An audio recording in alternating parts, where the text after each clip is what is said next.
우리 주보를 참조하시기 바랍니다.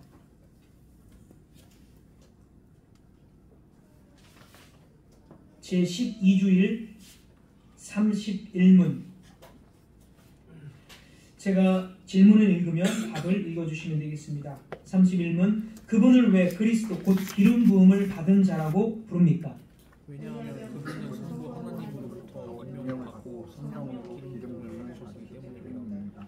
그분은 우리의 큰 선지자와 선생으로서 우리의 구원을 위한 하나님의 감추인 기념의 뜻을 온전히 계시하시고 우리를 위한 대제사장으로서 그의 몸을 번번의 제물로 드려 우리를 구속하시고 성부 앞에서 우리를 위해 항상 구하시며 또한 우리의 영원한 왕으로서 그의 말씀과 성령으로 우리를 다스리시고 우리를 위해 획득하신 구원을 이루도록 우리를 보존하십니다. 아멘. 오늘 31문은 이제 예수님을 왜 그리스도 곧 기름 부음 받은 자, 그리스도가 이제 기름 부음 받은 자라는 뜻입니다. 왜 그리스도라고 부르는지에 대해서 우리가 좀 살펴보기를 원합니다. 마태복음 16장에 보면 예수님께서 제자들에게 너희는 나를 누구라 하느냐 이렇게 물으셨습니다. 그 중에 이제 베드로가 대답하기를 주는 그리스도시요 살아계신 하나님의 아들이시다 이렇게 대답을 했습니다. 베드로는 여기서 주님을 향해서 그리스도라고 말했습니다.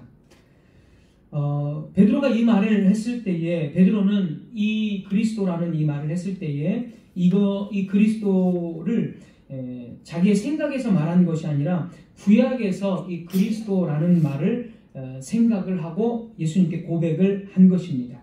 구약에서 이제 그리스도는 메시아, 우리가 흔히 메시아 이렇게 말하는데 메시아, 그리스도 다 같은 말입니다. 히브리어로 메시아고 헬라어로는 크리스토스 이렇게 해서 우리는 그리스도 이렇게 부릅니다. 같은 말입니다. 그래서 베드로가 예수님을 그리스도라고 말한 것은 구약에서 메시아, 기름 부음 받은 자를 떠올려서 말한 것이고 예수님이 바로 그런 메시아이시다 그런 생각들을 고백한 것입니다. 베드로는 유대인으로서 이 구약 성경을 잘 알고 있었을 것입니다. 그래서 예수님을 메시아, 그리스도라고 고백했을 때에 즉시 이 베드로는 구약 성경에서 이 기름을 붓는 경우를 생각을 했을 것인데 아마도 크게 두 가지 정도 기름을 붓는 것을 생각을 했을 것입니다. 그래서 그리스도가 기름 부음 받는 자인데 기름을 붓는 경우는 구약에서 크게 두 가지가 있습니다. 첫 번째는 하나님의 사역, 하나님의 일을 할 직분자, 하나님의 임무를 부여받은 직분자를 임명할 때 기름을 붓게 됩니다. 하나님의 사역을 행할 직분자를 임명할 때 기름을 붓게 됩니다. 출애굽기 28장, 30장, 40장, 레위기 7, 8장 등등에서 하나님은 제사장 아론과 그의 아들들을 임명을 하게 됩니다. 제사장으로서 임명을 하게 되는데 여기서 하나 읽어드리면 28장 41절입니다. 출애굽기 28장 41절 너는 그것들로 내 형 아론과 그와 함께한 그의 아들들에게 입히고 그들에게 기름을 부어 위임하고 거룩하게 하여 그들이 제사장 직분을 내게 행하게 할지며 제사장 직분을 줄 때에 이렇게 기름을 붓는 의식이 있습니다. 사무엘상 16장은 다윗이 왕으로 기름 부음을 받는 장면이 나옵니다. 사무엘상 16장 이것은 아주 유명한 또 구절이기 때문에 여러분이 그냥 찾지는 않고 사무엘상 16장 그 다음에 열왕기상 1장도 역시 솔로몬이 왕으로 기름 부음을 받는 것을 볼 수가 있습니다. 그래서 출애굽기 28장에서는 제사장을 임명할 때 기름 부음을 받고 그 다음에 아까 말씀드린 대로 사무엘상 16장과 열왕기상 1장은 왕이 기름 부음을 받습니다. 세 번째 또 기름 부음 받는 게 나오는데 열왕기상 19장 16절 열왕기상 19장 16절은 선지자를 임명할 때도 기름 부음을 받습니다. 요거는 제가 읽어드리겠습니다. 열왕기상 19장 16절 너는 또 님시의 아들 예후에게 기름을 부어 이스라엘의 왕이 되게 하고 또 아벨무올라 사밧의 아들 엘리사에게 기름을 부어 너를 대신하여 선지자가 되게 하라. 그래서 하나님의 사역을 행할 직분자 중에 세 부류가 있는데 제사장, 왕, 선지자 이 세 부류에게는 기름을 붓도록 했습니다.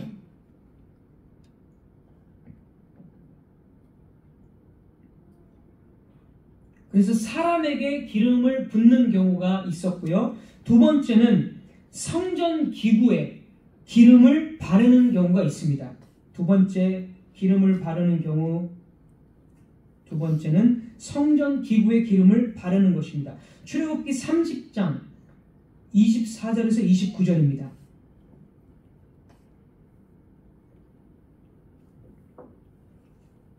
출애굽기 30장 24절에서 29절 제가 읽겠습니다.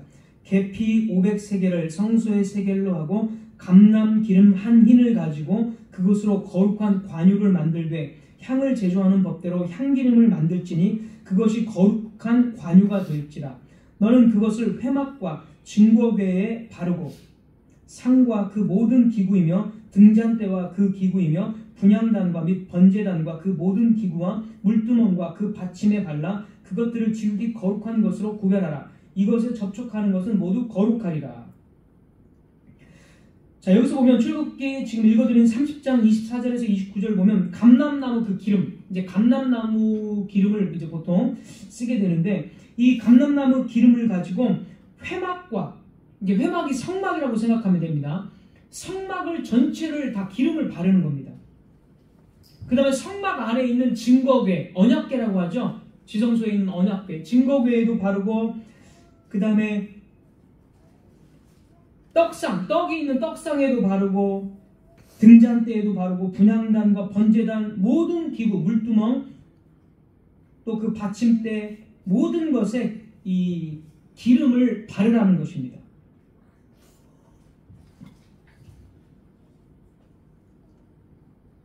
그래서 기름을 바르는 것은 크게 두 가지입니다. 왕, 선지자, 제사장 이렇게 직분자를 임명할 때 기름을 바르는 것이고 두 번째는 성막이나 성전의 기물들에 기름을 바르게 되는 것입니다.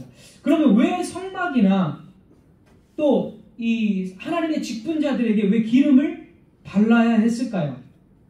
왜 성막, 사실 사람은 이제 하나님의 직분을 감당하기 위해서 바르는 것이고 또 성막은 사실 그 물건이나 어떤 물체이기 때문에 사람과는 다른 건데 왜 또 성막에 기름을 철저하게 다 발라야 했을까?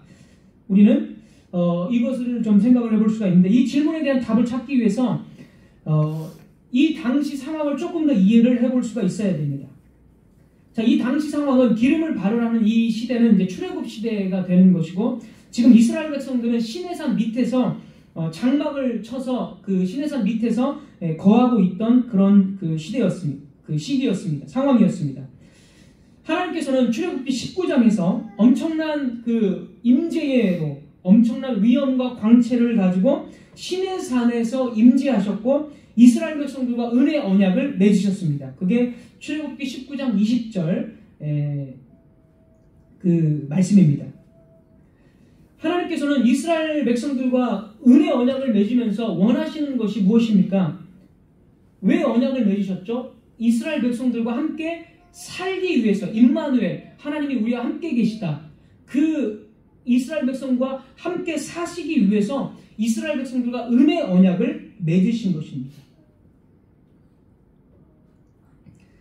자, 그래서 하나님께서는 이스라엘 백성과 살기 위해서는 무언가가 필요했는데 뭐가 필요합니까? 왜냐하면 이스라엘 백성들은 죄된 백성들입니다. 인간은 모두 타락한 백성이고 이스라엘 역시 죄된 백성이기 때문에 죄된 이스라엘 백성과 하나님이 살 수가 없습니다.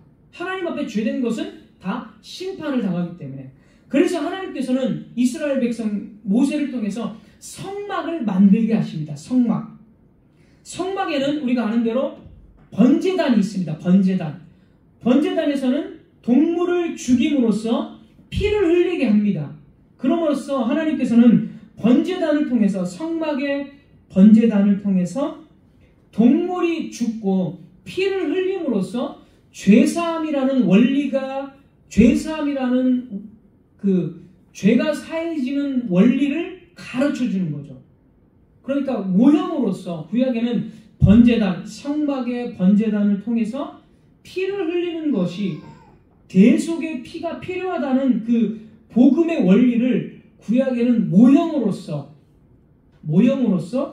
보여주신 것입니다.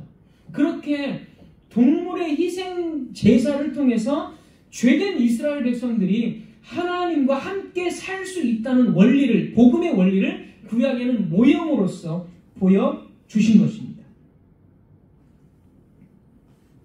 그래서 성막의 목적은 분명합니다. 성막의 목적은 죄된 이스라엘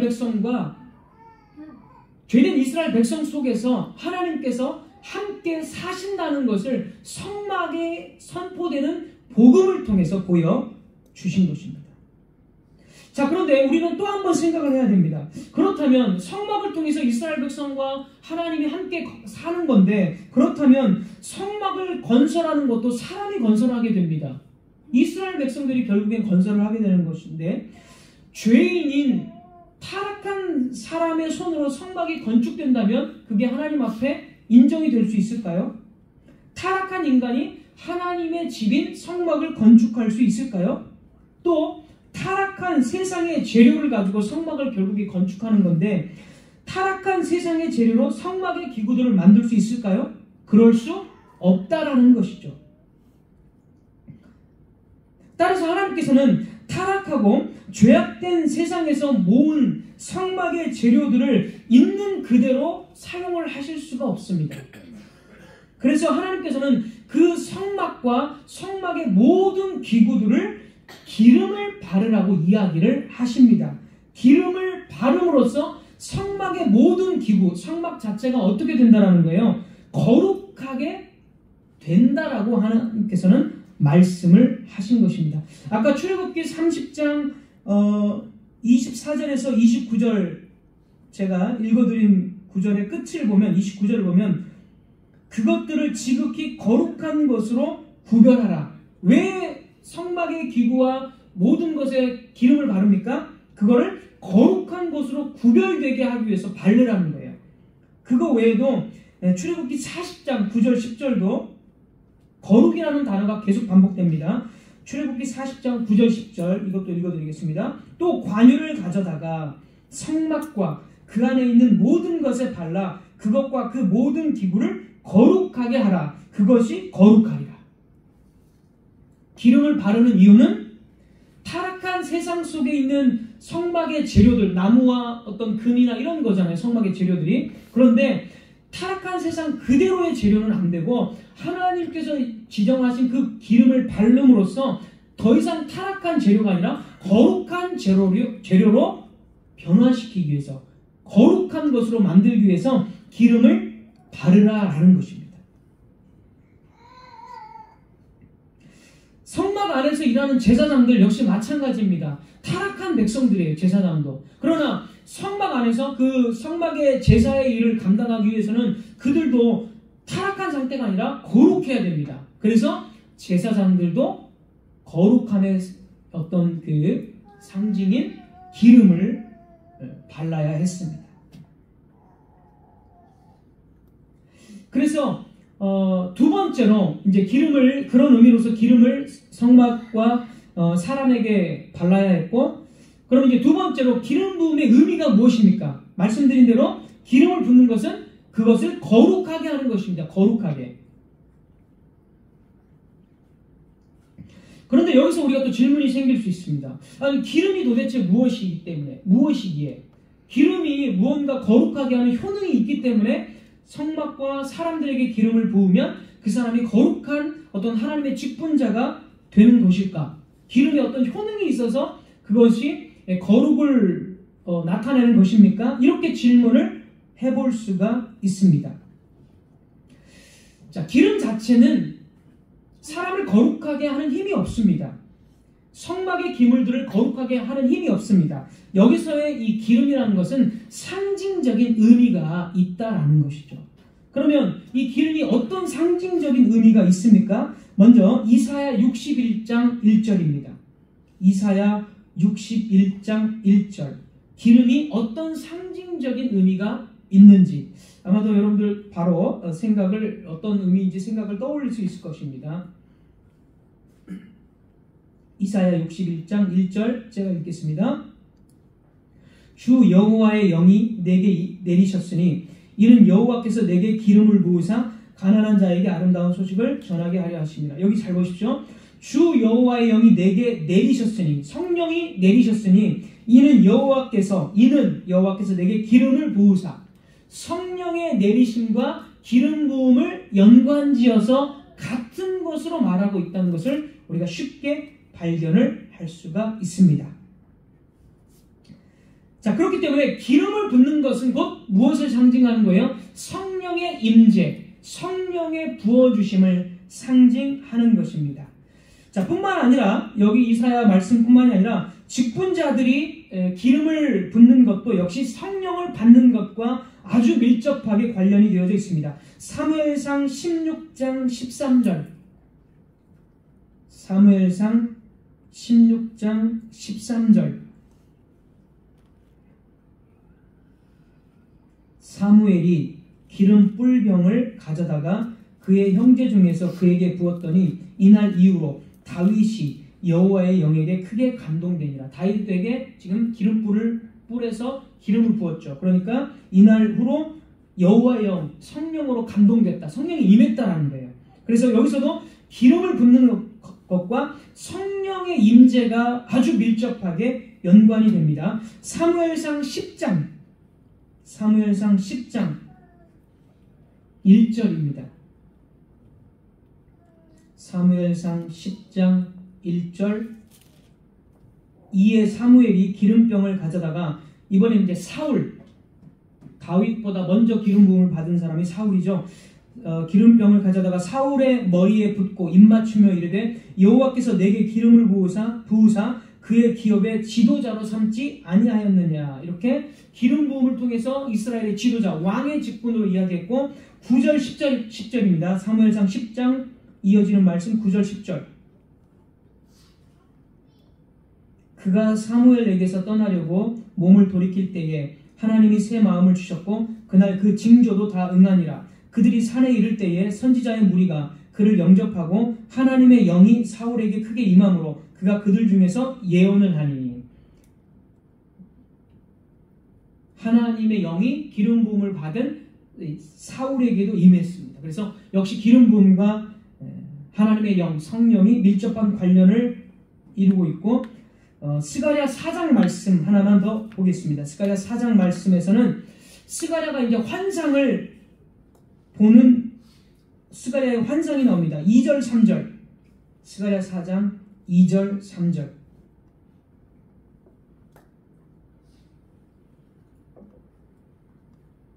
제가 읽겠습니다.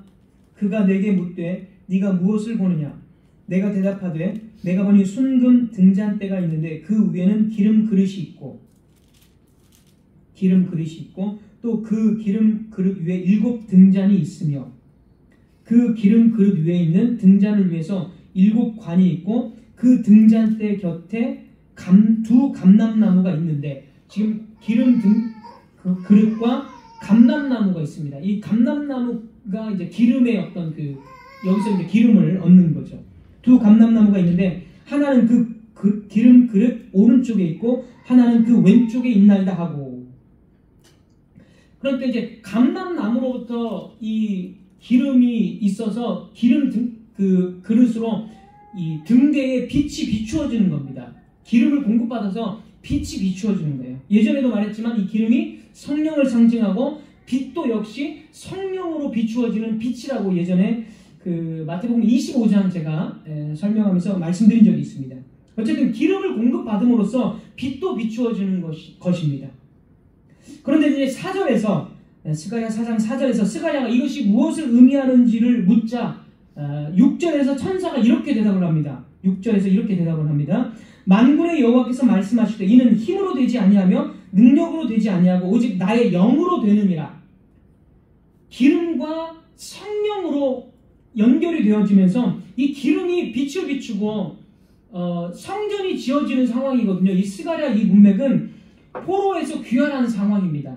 그래서 성전을 다시 짓는 상황, 건축하는 상황이에요. 그런데 하나님께서 이 성전을 건축하는 거, 등잔대에 빛을 내는 거, 성전 건축이죠. 이것이 사람의 힘으로 되지 않고 나의 영, 성령으로 된다라고 말합니다. 그래서 기름과 성령이 역시 여기서도 동일하게 연관되어서 나오고 있습니다. 성전이 재건되는 것은 사람의 힘이 아니라 성령께서 공급하심으로써 지어지는 것이다. 성전의 건축이 되어진다. 이렇게 말을 하고 있는 것입니다. 이러한 내용들을 통해서 우리는 성경에서 기름이 곧 성령을 상징한다라는 것을 알 수가 있습니다. 그래서 기름이 성령을 상징하기 때문에 우리가 신약에서도 성령으로 인해서 거룩한 자들이 되고 예수 그리스도의 피로 거룩한 자가 되고 다 사실 삼위일체 하나님이죠. 사실 이 거룩하게 되는 것이. 그래서 특별히 기름이 성령을 상징하는데 성령께서 타락한 사람을 거룩하게 하시기 때문에 구약시대에는 이 성령의 모형과 상징인 기름을 통해서 그 사람이 거룩하게 된다는 것을 상징적으로 보여주었던 것입니다. 그래서 성막을 기름을 다 바르고 사람에게 기름을 부음으로써 그가 하나님의 사명을 이어가는 거룩한 직분자임을 구약에서는 이렇게 모형과 그림자, 예표로서 말을 하고 있었던 것입니다. 베드로는 바로 이러한 구약 성경을 잘 알고 있었기 때문에 예수님이 바로 그 기름 부음을 받는 자라고 불렀던 것입니다. 따라서 베드로의 이 고백 속에는 예수님께서 성령 부음을 받은 자이고 그래서 그분은 또 거룩한 분이시고 그리고 하나님의 특별한 사역을 위해서 준비된 분이심을 이 베드로는 고백을 한 것입니다. 자, 구약에 다시 한번 말씀드리면 구약의 기름 부음을 받는 것은 하나님의 거룩한 임무를 받은 직분자고요. 그 다음에 구약의 기름은 성령을 상징하기 때문에 그것을 거룩하게 하는 것입니다. 예수님을 그러한 그리스도, 기름 부음 받은 자라고 고백한 것은 예수님이 무엇을 하는 분이에요? 하나님의 거룩한 사역을 감당하는 직분자, 그리고 그분은 거룩한 자. 이러한 것들을 종합해서 베드로는 그리스도다 이렇게 말을 하고 있는 것입니다. 자, 그렇다면 언제 예수님께서 성령을 받으셨습니까? 우리는 너무나도 잘 알고 있는 말씀, 복음서에 나와 있는 말씀을 알고 있는데 특별히 누가복음 3장을 제가 말씀드리겠습니다. 3장, 누가복음 3장에서 예수님께서 요단강에서 세례를 받습니다. 그럴 때 3장 21절, 22절 3장 21, 22절 백성이 다 세례를 받을세 예수도 세례를 받으시고 기도하실 때에 하늘이 열리며 성령이 비둘기 같은 형체로 그의 위에 강림하시더니 성령이 예수님 세례 받을 때 충만하게 임했습니다. 이때에 예수님을 위해서 어느 누구도 구약처럼 기름을 가져다가 바른 사람이 없었습니다. 구약 시대에는 성령을 상징하는 이 기름을 가지고 부었지만 예수님은 그 물리적인 그 기름이 아니라 실체이신 성령을 직접적으로 충만하게 받으셨습니다. 그렇게 함으로써 예수님이 지금 어떤 사람이라는 거예요? 하나님의 특별한 임무를 받은 직분자임을 드러내고 아주 거룩한 자임을 성경이 나타낸 것입니다. 그래서 예수님은 성령 부음을 받음을 통해서 앞으로의 이제 공적인 사역을 하시기 위해서 준비가 다 되어지셨습니다. 성령을 받았다는 것은 이제 하나님의 사역을 실행하신다라는 의미가 됩니다. 그래서 이제 3장에서 누가복음 3장에서 성령을 받고 4장 1절을 보시죠. 4장 1절 제가 읽겠습니다. 누가복음 4장 1절 예수께서 성령의 충만함을 입어 요단강에서 돌아오사 광야에서 40일 동안 성령에게 이끌리시어 성령 충만 받고 성령에게 이끌려서 광야로 가셨습니다. 왜 광야로 가셨습니까? 사탄과 전쟁하기 위해서. 사탄을 패배시킬 거라는, 십자가에서 사탄을 패배시킬 건데 그 패배시킬 거라는 예고편으로서 사단을 정복하십니다. 예수님께서 성령을 받음으로써 사단을 패배시키는 그 사역을 예수님께서 지금 하고 계시는 것입니다.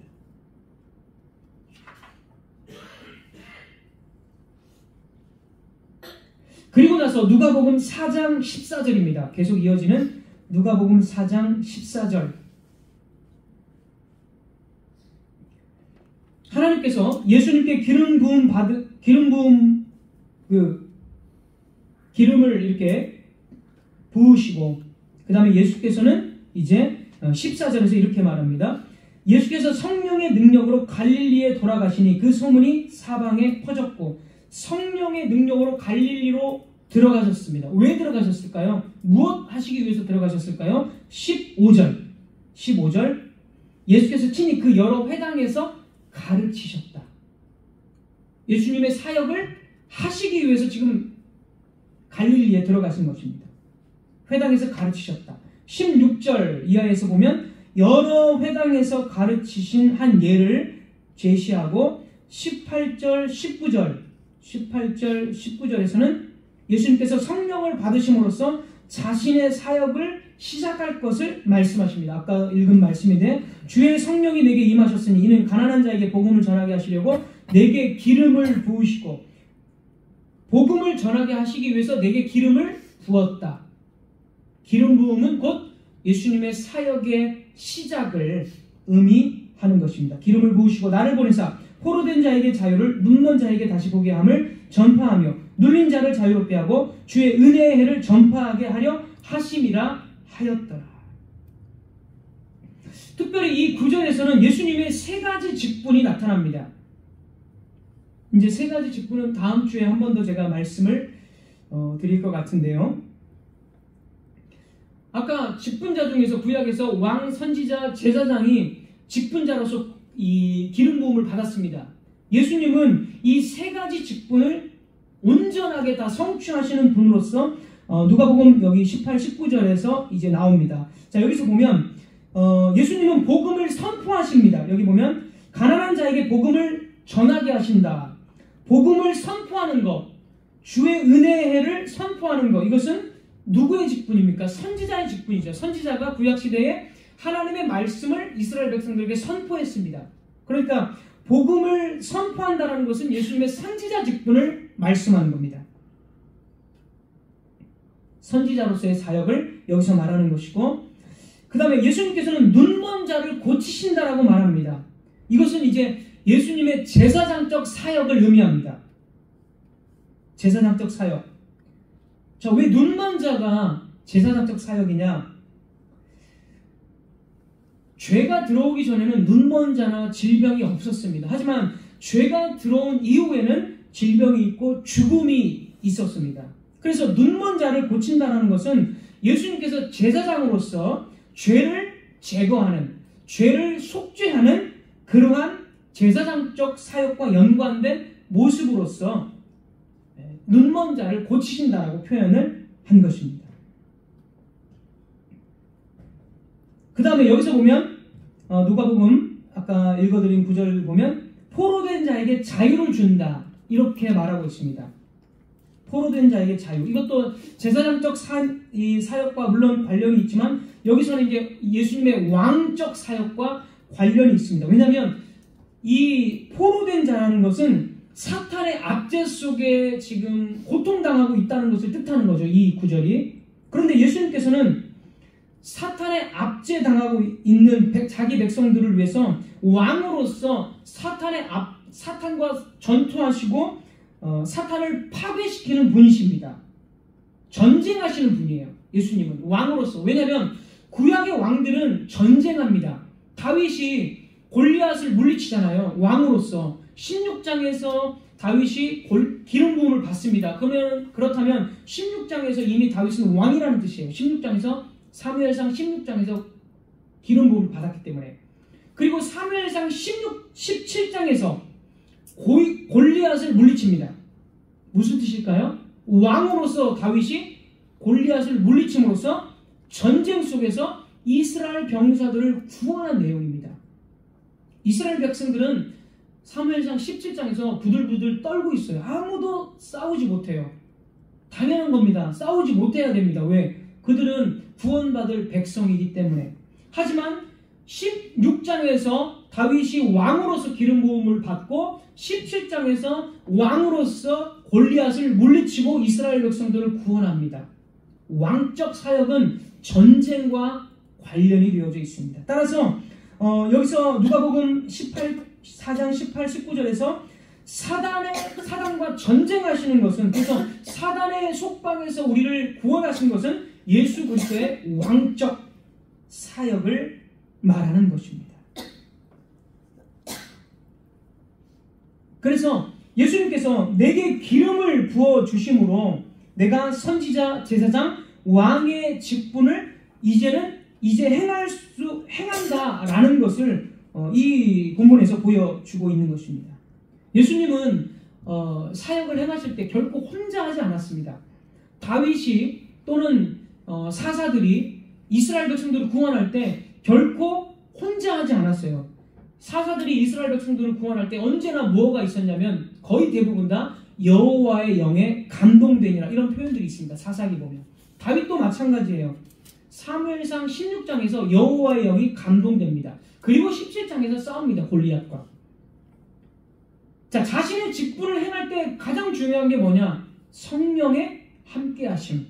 마찬가지입니다. 예수님께서 하나님이신데 굳이 성령 받을 필요가 없잖아요. 사실 하나님이시기 때문에. 그러나 예수님께서 주의 성령이 내게 내리셨으니 내가 가난한 자에게 복음 전하고 사단과 싸우고 또 내 백성들을 죄에서 구원하고 이런 일들을 한다고 하십니다. 성령을 내게 주셨기 때문에. 예수님은 이 모든 사역들을 성령과 함께 하셨어요. 왜요? 직분자 그리스도이시기 때문에. 구약의 모든 직분자들은 성령이 상징하는 기름을 통해서, 기름 부음을 통해서 직분자로 임명되고 사역을 감당했듯이 예수님 역시 마찬가지로 하나님이시지만 혼자 다 하실 수 있지만 성령과 철저히 함께 하심으로 아까 누가복음에서 성령으로 광야에 가고 성령으로 갈릴리에 들어가고 성령으로 복음을 전파하셨어요. 예수님께서는 직분자이심을 분명하게 나타내고 있는 것입니다. 사도행전 10장 38절도 마찬가지입니다. 사도행전 10장 38절. 하나님이 나사렛 예수에게 성령과 능력을 기름 붓듯 하셨음에, 성령을 부어주셨죠. 그리고 나서 하셨음에 그가 두루 다니시며 선한 일을 행하시고 마귀에게 눌린 모든 사람을 고치셨으니 이는 하나님이 함께 하셨습니다. 성령 받음과 예수님의 전파하고 눌린 사람 고치고 이것들을 연관지어서 또 이야기하고 있습니다.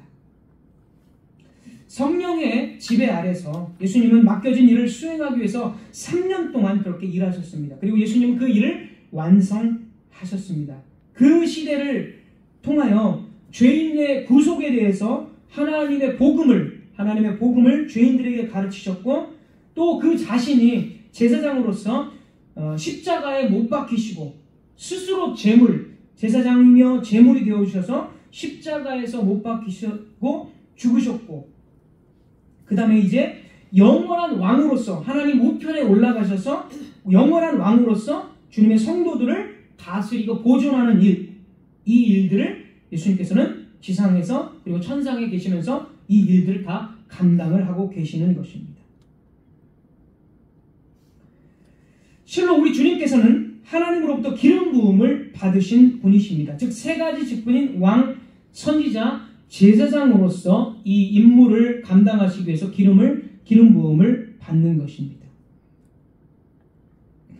따라서 예수님을 우리가 그리스도라고 부르는 것은 물론 예수님의 그리스도가 예수님의 이름처럼 우리가 되어져서 예수님이라고 부르기도 하고 그리스도께서 이렇게 물론 부르기도 하지만 우리가 특별히 예수님을 그리스도다 이렇게 고백하는 것은 가장 그 핵심적인 것은 예수 그리스도의 직분자적 성격을 강조해서 말하는 것입니다.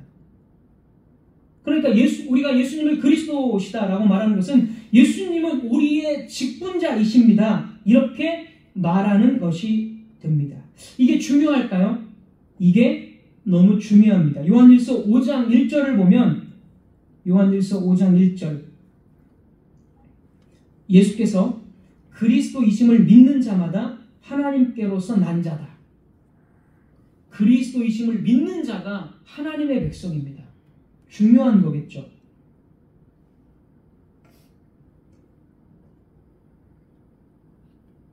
요한복음 20장 31절 요한복음 20장 31절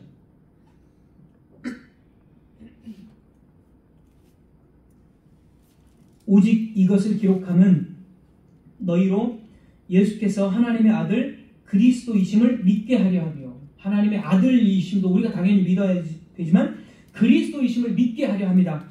그렇게 하기 위해서 요한복음을 기록했다 이렇게 말하고 있고요. 요한일서 다시 한번 요한일서 2장 22절도 보십시오. 요한일서 2장 22절 거짓말하는 자가 누구냐? 예수께서 그리스도이심을 부인하는 자가 아니냐? 거짓말하는 자는 예수께서 그리스도이심을 부인하는 자. 그래서 그리스도이심이 너무 중요하게 강조되고 있습니다. 우리는 보통 믿음을 갖는 것을 그냥 단순히 너무 쉽게 예수님 믿는다라고 정도로 생각하고 그냥 끝내버리는 경향이 사실 너무나 많습니다. 하지만 우리가 늘 강조하지만 복음이라는 것이 그냥 단편적으로 한 줄로 예수님 믿으면 천국 가고 예수님 믿으면 구원받습니다. 이렇게 한 줄로 요약되지가 않습니다. 물론 정말 전할 시간도 없고 정말 짧은 시간에 전해할 때는 정말 예수 그리스도가 우리의 생명이시고 우리의 구원이십니다. 그렇게 전할 수밖에 없겠지만은 구원의 교리, 구원의 도리라는 것이 그렇게 단순한 것이 아닙니다. 예수 그리스도께서 우리를 구원하셨는데 어떻게 구원하십니까? 그는 우리를 왕으로서 사탄을 패배시키시고 구원하셨습니다. 그는 우리의 제사장으로서 자기 자신을 제물로 자기가 또 대제사장으로서 십자가의 희생 제사를 통해서 우리를 구원하셨습니다. 그분은 우리의 선지자로서 우리에게 복음의 비밀을 가르쳐 주셨습니다.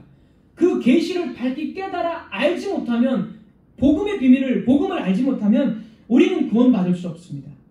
그러나 예수님은 참된 완전한 선지자로서 우리에게 복음을 밝히 깨달을 수 있도록 복음을 가르쳐 주시고 그럼으로써 우리는 구원을 받을 수 있게 된 것입니다. 신앙이라는 것이 우리가 듣는 이 복음이라는 것이 단순한 것이 아니라 정말 일생 죽을 때까지 배우고 또 어떨 때는 잊어버리기 때문에 다시 배우고 또 배웠던 것을 더 깊게 배우고 더 넓게 배우고 그래서 더 깊은 이해가 갖도록 하는 것 그것이 바로 신앙이고 우리의 구원입니다. 따라서 우리가 예수님을 그리스도이심을 고백하고 예수께서 그리스도이심을 아는 것은 우리에게 너무나 중요합니다. 예수님의 직분자 되심, 그리스도 되심을 알지 못하고 예수님을 우리가 어떻게 믿을 수 있겠습니까? 어떤 예수님으로 믿을 수 있겠습니까? 정확한 그리스도의 그 세 가지 직분을 통한 이해와 이 세 가지 직분을 모르고 단순히 예수님을 믿는다면 정말 예수님을 성경적인 예수님으로 알 수 있을까요? 아마 알지 못하는 경우가 많을 것입니다. 그래서 많은 사람들이 예수님을 믿으면 천국 갑니다 정도로만 이해하고 나머지는 예수님에 대해서 관심이 없고 자기 마음대로 그냥 복 받고 뭐하고 이렇게 살잖아요. 그렇게 신앙생활을 하는 사람들이 정말 예수님이 주신 구원을 바르게 이해하고 있을까요? 예수님을 성경적인 예수님으로 예수님의 이미지를 성경적으로 이해하고 있을까요? 아마 이해하지 못하는 것이 대부분일 것입니다. 예수님의 직분자 되심, 그리스도 되심을 알지 못하면서 예수님을 믿는다는 것은 정말 많은 위험 가운데 신앙생활하는 것이고 예수님으로부터 어떤 은혜들을 구할 수 있겠습니까? 예수님의 직분을 모르고 우리는 예수께서 정말 우리의 제사장이시기 때문에 날마다 그분을 통해서 하나님을 향해 나아가고 그분을 통해서 우리의 모든 죄를 용서받는 것, 우리가 짓고 있는 모든 죄악들, 날마다 우리가 죄는 용서받았지만 날마다 짓는 죄들에 대해서 예수 그리스도의 대제사장직을 통해서 더 가까이, 더 현실적으로 우리 죄를 고백하고 예수님을 통해서 하나님께 나아갈 수 있고, 예수님의 왕되심, 내가 내 스스로 신앙을 개척하고 살아가는 것이 아니라, 모든 위험으로부터 보호받는 게 아니라 예수님의 왕되심을 통해서 내가 보호받는다는 것. 그래서 예수님을 더 의존하는 거죠. 선지자 마찬가지입니다. 내가 깨닫는 것이 아니라 주님께서 복음의 말씀을 오늘도 나에게 선포해 주실 때 주님께서 성령을 통해서 나에게 복음의 비밀을 깨닫게 해주시는 거죠. 그렇게 함으로써 우리 구원이 더 견고해지고 더 튼튼해져서 어떠한 유혹 속에도 흔들리지 않게 되는 것인데, 이 그리스도의 직분을 통해서 이런 것들을 모르고 단순히 예수님 내가 믿습니다, 예수님 나의 구주입니다, 끝, 이렇게 끝나버린다면 과연 그 사람이 구원의 깊이를 또 바른 신앙생활을 할 수 있을까? 여러 가지 잘못된 사상과 이단과 잘못된 것들로부터 자신의 신앙을 지킬 수 있을까? 아마도 지키지 못할 것입니다. 그래서 우리는 예수님께서 그리스도이심을 너무나도 중요하게 생각하고 예수님을 믿는다는 것에 있어서 좀 더 깊고 풍부하게 우리의 구원을 이해하고 설명할 수 있어야 되는 것입니다. 우리의 구원은 예수님의 직분과 연결되지 않고서는 설명될 수도 없고 구원이 발생될 수도 없습니다. 하나님의 직분자로서 오신 예수님께서 그 사역을 성실하게 수행하시고 적용하심으로써 우리의 구원이 이루어진 것입니다. 예수님의 직분과 연결되지 않고 자꾸 이상한 데 연결되어 있고, 미신적인 것에 연결되고, 신비적인 것에 연결되고, 어떤 사람은 성공과 출세에 연결되고, 또는 인간관계에 연결되고, 또 어떤 유력한 사람에게 연관되는 사람이 많이 있습니다. 이것은 예수 그리스도에 대한 올바른 신앙이라고 볼 수가 없고, 예수 그리스도와 끊어져 있다는 것을 증명하는 것이 될 뿐입니다. 그래서 우리는 내가 정말 예수 그리스도의 그 직분자 되심, 중보자 되심, 다른 것이 아니라, 다른 피조물이 아니라 내가 예수님의 직분과 그 직분 아래에 예수님께서 행하신 것에 대해서, 직분을 감당하신 것에 내가 있는지, 그 안에 있는지, 그 직분자이심에 안도하고 감사하고 있고 그 안에서 신앙생활을 하고 있는지를 우리 자신에게 물어봐야 할 것입니다. 예수님의 직분과 나의 삶이 어떠한 연관성이 있는지를 계속적으로 점검하며 예수님 안에서 우리는 절대로 떠나서는 안 될 것입니다. 저와 여러분이 예수 그리스도의 중보자, 특별히 그리스도 되심, 이것을 계속적으로 묵상하면서 그리스도 안에서, 직분 안에서, 예수님의 직분 안에서 저와 여러분의 구원을 발견하고 신앙생활을 할 수 있기를 주님의 이름으로 부탁을 드리겠습니다. 기도하겠습니다. 하나님 아버지, 예수께서 그리스도이심을 증거하고 그것을 신앙으로 고백하는 것이 너무나도 중요함을 다시 한번 깨닫습니다. 매일매일